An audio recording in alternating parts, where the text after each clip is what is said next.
Hello and welcome to my studio. Today I am going to show you how to paint a pattern on a petal, and for this I am using Rosamundi, which is a pale pink rose with some much deeper pink markings on it, stripes and also little splashes in a pink that is so dark that it actually goes towards magenta. It goes bluer and darker. So I've done a little study here where I have marked my shadows in grey here, and I've also marked where the stripes are going to go, and now I'm going to do this on my watercolor paper. I have painted the shadows already. The first color to go in is a splash of yellow at the base.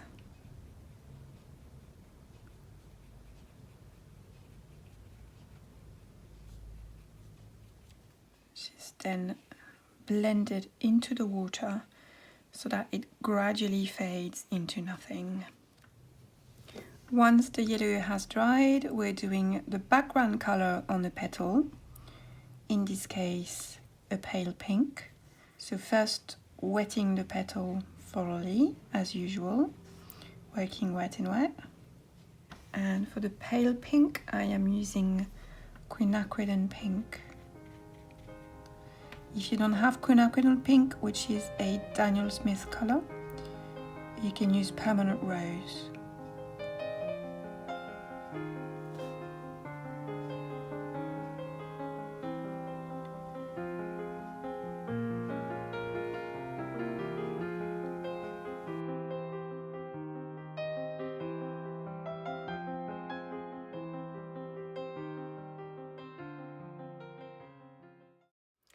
Now the yellow is done, the background pink color is painted, we can go ahead and start painting the pattern.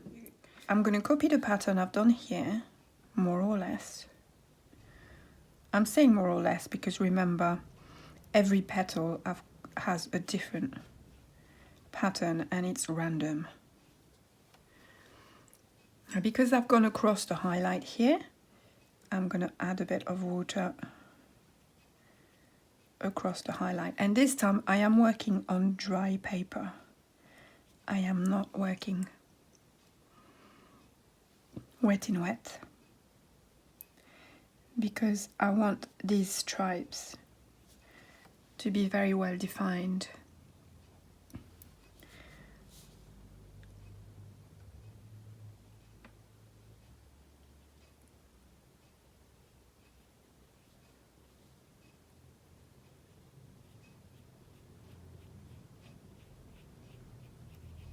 Now, if my brush gets too dry, it starts doing a broken line. So instead of doing a smooth line like this, I'll go a bit more heavily so you can see it. Instead of doing this, as I go, it starts doing a broken line. So with a wet brush, I've got a smooth line. With a dry brush, I'd start getting a broken line like this.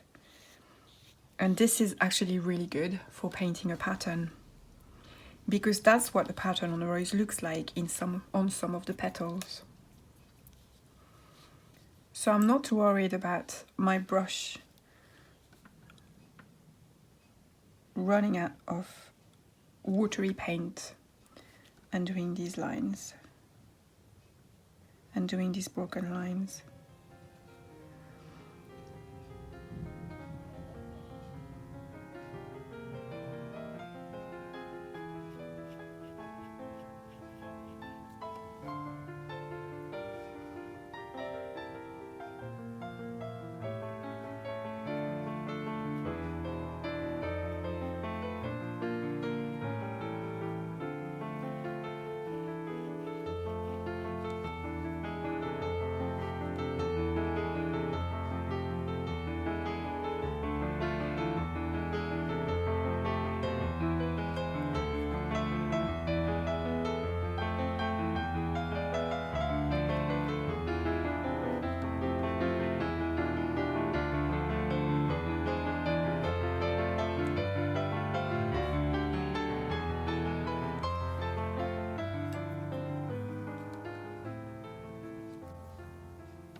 Now I'm going to lift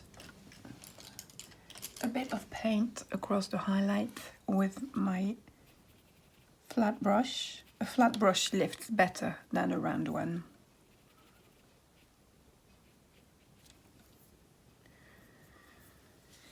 The highlights are not completely white because the texture of the rose is not shiny. It's not glossy a rose petal, it's more matte. So I don't need to go back to white with my highlight. Okay, so I'm quite happy where the stripes are. So I'm going to leave that to dry, because if I add paint on here now, because I've lifted the highlights, it will spread. I'm going to leave that to dry and then come back. I have done a second very watery fine wash, dry brush again on top of the first one in exactly the same way I did the first one. And now we're going to change things a little bit. But before I get to that, this is part of a bigger project that I am doing with my Patreon subscribers, and I wanted to show you the full sketch. So this is the Rosa Mundi as a full rose, and you can see I've mapped all the stripes on there. And then this is the painting on watercolor paper, on which I've painted the shadows and a pink and a yellow, and I'm about to start the stripes as well. So if you like my tutorials and you would like more detailed tutorials with a lot more information and much longer videos without ads, like the Rosa Mundi I'm doing at the moment will be about 12 videos altogether. So I really show the whole process from the drawing, the composition, to all the painting. If you like the idea of that, you can check out my Patreon site and I might see you there soon. Now the next layer on this, I am gonna go a little bit stronger because I'm quite happy now where the stripes are. So I'm gonna go on this side of the highlights, my highlight being here, but I'm not gonna go right up to the edge because I'm going to clean my brush, wipe it on a cloth, and then just water, and that this time that goes up to the edge, so that the edge is a little bit softer than just a dry brush stroke. But I'm really starting to build up some color now. But I want to leave that highlight still. It's got a little bit of pink on it, but not that much. And then other side as well.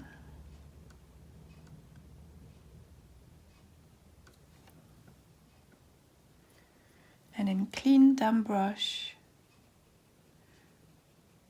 doing that bridge of pure water between the two areas of color, so that it's all blending nicely. And I'm going to do this for all the stripes.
Sometimes there's also a white stripe in the middle of a pink area.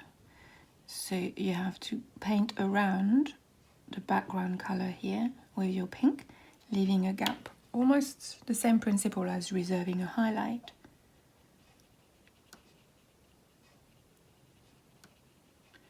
Except this one has a hard edge, which a highlight would never have.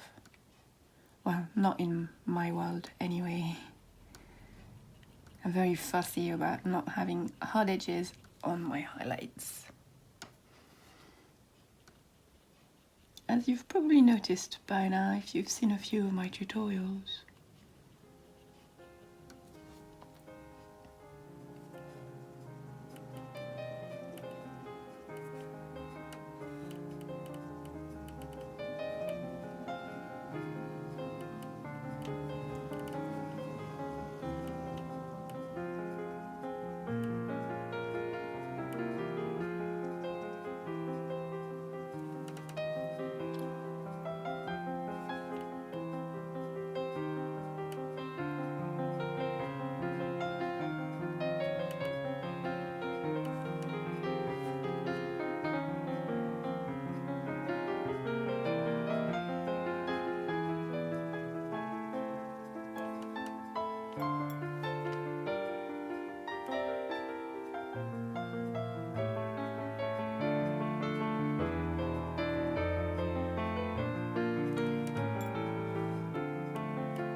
I'm doing a few harder lines here through the highlight to break up the highlight area just a touch, so that it just doesn't look like an empty area with no connection.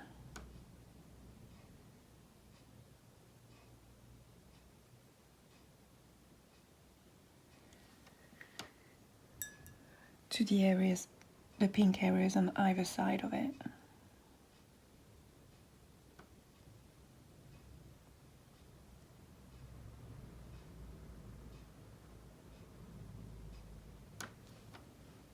So overall it looks lighter, but it's not completely empty.